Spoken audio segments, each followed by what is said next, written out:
How's it going, guys? My name is Zach with the Movie Castle, and today we're going to be talking about Room 205. This is from Ghost House Underground, so it's got this really cool slipcase on it. Ghost House Underground, basically Ghost House direct-to-video line. This is directed by Martin Barnewitz, stars Neel Ronholt, and Mikkel, Arndt, and Julie R. Olgaard, and this is a Danish movie. So if you watch the English dub, get ready for a so-so dub. Another one of those okay but a little wooden, and I really wish dubs would be better. But anyway, this is about this girl. She moves into a new dorm. She falls victim to a prank gone wrong and gets locked in the bathroom of a haunted dorm room and accidentally breaks the bathroom mirror, unleashing the evil ghost. And while she's dealing with being bullied, the ghost is going to pick off some of the bullies, and she has to team up with the last outcast character to figure out how to stop the ghost. And the movie's okay. It wasn't super boring, and sometimes these direct-to-video stuff can be, and also had some pretty good cinematography, nice lights and darks, and some good establishing shots of buildings with tons of atmosphere in them somehow. There's a good shot looking down a hallway with the curtains blowing slightly in the wind. The movie looks pretty good. However, let's address something. This quote on the front of the box: "A fast-paced, supernatural teen slasher from slasherpool.com. No. Whatever you can say about this movie, I have no idea how they came up with that. Fast-paced. No. This movie goes slow sometimes, and it's A-okay with taking its time.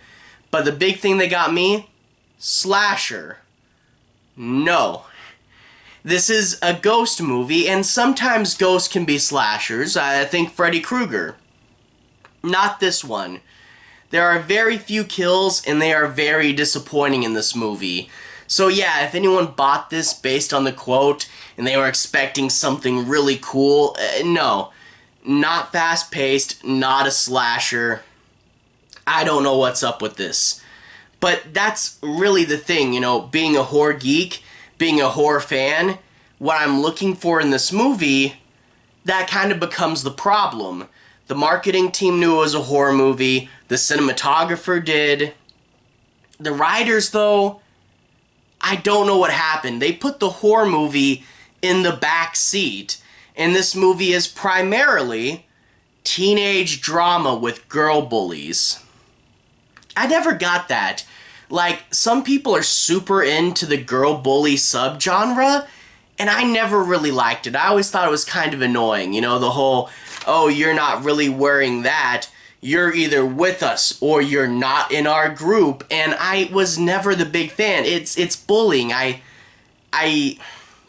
not a big fan of jerk characters in movies, and unless you're like Tales from the Crypt or Stephen King, they're never really done right.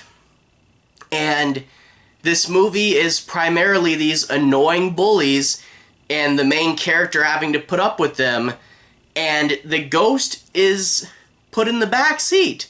And it really felt like they just focused on the wrong thing here. You're making a horror movie, give me something scary. And they just weren't super concerned with that. To put things in perspective, the ghost doesn't kill anyone till about the halfway mark. About halfway through, and that's your first kill, and it's super disappointing. And then the hour mark for the second kill, so it doesn't go super crazy.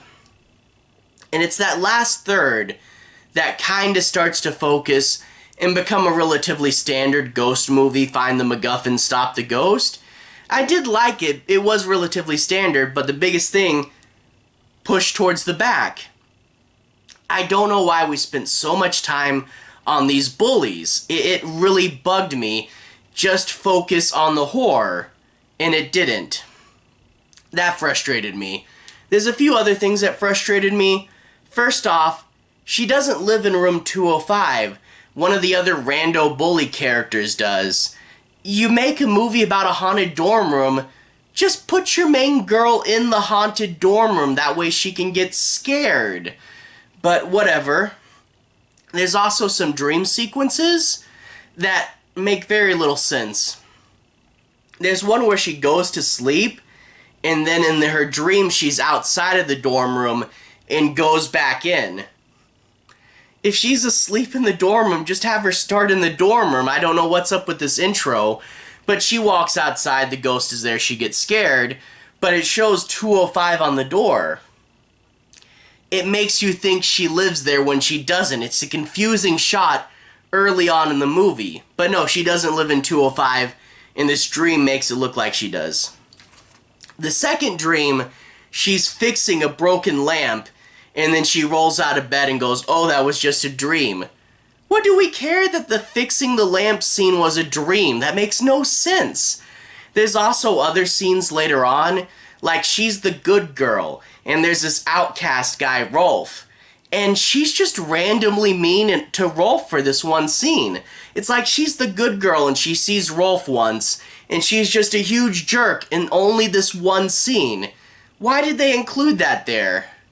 And then more on a personal gripe, there's a scene where she's eating spaghetti and she puts ketchup on it, and no. But that's a personal gripe. But anyway, yeah, the movie moves along at a good enough pace. It's not fast-paced, but it does move along. It does hold your interest. It just shoves the horror to the back seat and makes weird decisions every now and then, and it's much more about girls bullying this one girl and not so much about the ghost, and that just kind of frustrated me. But anyway, I guess for a further analysis, let's go ahead and talk a bit about the plot. I'm not going to be doing any major spoilers, but I do want to analyze the movie and make sure you guys have a basic understanding as to what this movie's about. I'll just be avoiding the end bits. So anyway, let's dive on in to the plot. Anyway, we open up with our main girl, Catherine, and her dad moving into the dorm. And some girl bumps into Catherine, and she drops this lamp. And the dad gets upset because that was your mother's lamp. And this lets you know that the mother's dead. Now, a few hanging plot points here. She does spend some time fixing the lamp throughout the beginning part of the movie, but I think the movie just forgets she was doing that. Unless I missed it, I don't think they got a good shot of her finishing the lamp, so she just kind of starts building this lamp, and then the movie forgets that she was doing that. Also, with the mother being dead, that could really lead to some drama. You know, the mother actually killed herself, and she's worried about her. But this doesn't get played up enough. It's just referenced every now and then, when really that could be the theme of the whole movie. You know, her seeing a ghost and worrying that it might all be in her head, and, you know, what if she is going crazy? You know, it could have been played up more, but it's just kind of brought up every now and then put aside. Whatever. Anyway, she meets the kids in the dorm room, and at first things are going okay with them, but they're clearly not good people, and it's clearly going to go bad pretty soon. Also a case of not a good use of extras, because you see like the 6 or so main people that she talks to, and then we don't get enough extras where it feels like this whole dorm room is only inhabited by like 6 people. They really needed to do a better job to show that the dorm room was alive and full of people, because you don't make a dorm for just 6 people. But anyway, she's talking to them, and she finds out about Rolf. He actually shows up to pick out the last of his stuff, and he's this kid that they bullied so hard that he had to move. So yeah, most of your characters are scumbag bullies. They bullied a kid so much they had to move, and they experienced no repercussions. You know, you think the school would get really mad at them if they did something like that, but nah, just kick out poor Rolf. So they're there. She's doing okay at first, but you know this is gonna degrade. She meets a guy, and the guy turns out to be the ex-boyfriend of like the lead bully, and the guy showing interest in her. And to start off the school year, I guess, they're doing this big party, and after the party, she wants to leave, and the guy walks her home and tells her the story of the haunted dorm room, room 205. So we're building a little atmosphere here. And the guy eventually makes a move on her, and the two of them hook up, and then the guy just walks away when he's done. This is one of those scenes from the movie. I'm like, really, dude? You're just gonna walk away? Don't hook up with a girl and then just walk away. That was like crazy. But anyway, she happens to wander past room 205, and she sees someone in the bed and goes in. They jump out, other people jump out, they scare her, and she runs into the bathroom. The bathroom, I don't know why. I think the main room, like the door to the hallway, would have been right next to the bathroom door. I don't know why she didn't just leave. But she goes in the bathroom and she accidentally breaks a mirror. And this mirror breaking scene is redundant as well. She breaks the mirror, but earlier on in the movie, she had been in that room and she broke a perfume bottle and her blood put a crack in the mirror. I thought that was all they were going to need, but no, you have to then go back and break the mirror as well. I don't know why we showed a scene of her putting a crack in it and then a separate scene of her breaking it. That's weird and redundant, but whatever. Eventually, all the people go, hey, come out of there. We're just playing. This is a prank. We do this to every new kid. Okay, but how did they know she would go to room 205? If that was her room, this would all make more sense. Yeah, it's your own room. You would go there, prank happens, makes sense. How did they know she would go to room 205? I don't think the boy telling the scary story would have been enough, and I don't think he did that in relation to this prank. So they very likely could have just been hanging out in room 205 and her never show up. I don't know how they knew she would go down there. But anyway, after this prank, the main girl bully will eventually find out that she hooked up with her ex-boyfriend. And man, they're clearly over, but she's clearly upset. What, did she think a guy like this just wouldn't date anyone else throughout the rest of college? I don't know, but she's upset, and she does this, like, prank where she steals all of her food? Which, no, that's not a prank, that's just theft. And then she borrows food from someone else, and she walks in, you're stealing food from my friends. Shut up, you're, such an annoying bully character. It's not entertaining, it's just annoying, and no one would ever be friends with her in real life. I don't know.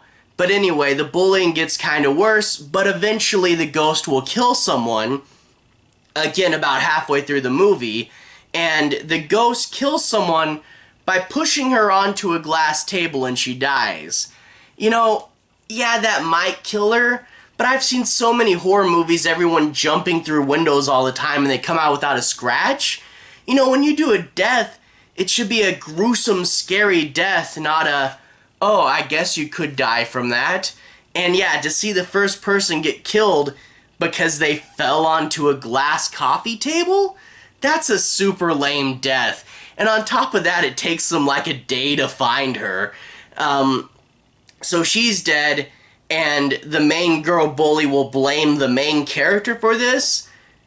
It's stupid. It keeps the bully in the movie longer, but the idea that, how dare you killed my friend, and also you killed my friend yet I'm still gonna bully you, I'm not gonna act scared of you at all. It's such a weird motivation thing, and I hate it, and it just makes the main bully seem even more irrational, and it keeps her in the movie longer, and I didn't like that. But eventually another kid's gonna die. The main girl goes to Rolf, and Rolf, for whatever reason, just knows all about Ghost and all about backstories, gonna point her in the right direction, and they're gonna have to go and find the MacGuffin, and eventually, like last act of the movie, will finally get on track and become a standard Ghost story, but at least we're finally on track.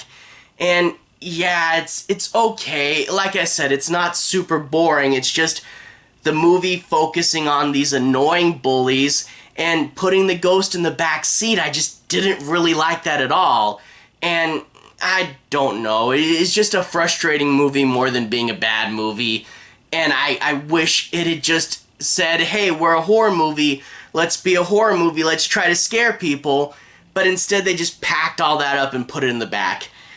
It's just a bafflingly bad decision. But not the worst thing I've seen. For what it is, fine, I guess. Anyway, to everyone who's watched so far, thank you for watching. To everyone who's liked and subscribed, thank you. You really are helping the channel out. I'll leave a relevant playlist on the bottom. This should be my Ghost Movies playlist. If you want to see me talk about other Ghost movies, you can find those there. Anyway, have a good day. I'll see you guys again very, very soon. Relevant playlist on the bottom. Have a good day now.